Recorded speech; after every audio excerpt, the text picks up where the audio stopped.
ఓం నమ శివాయ. ఈరోజు వీడియోలో శివపురాణంలోని ఒక విచిత్రమైన మరియు ఆసక్తికరమైన ఘట్టం బ్రహ్మచారి శివనింద అనే దాని గురించి తెలుసుకున్నాం.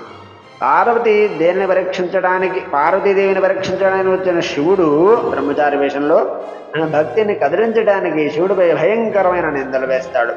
అసలు ఆ బ్రహ్మచారి శివుడిని ఏమని వర్ణించాడు?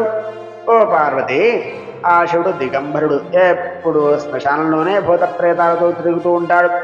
అతనికి తల్లిదండ్రులు లేరు, కులగోత్రాలు లేవు, ఒంటి నిండా బూడిద పూసుకునే అశుభకరుడు.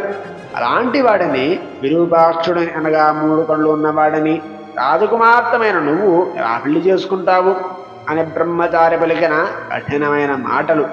వాటి వెనుక ఉన్న శివుని అంతరార్థం ఏమిటి? ఈ మాటలు విన్న పార్వతీ మనసు మారిందా లేదా మరింత గట్టిపడిందా అనే విషయాలను ఈ వీడియోలో వివరించాను. తెలుసుకుందామా మరి? ఇప్పటి వరకు చూసిన ప్రతి ఒక్కరికి ధన్యవాదాలు.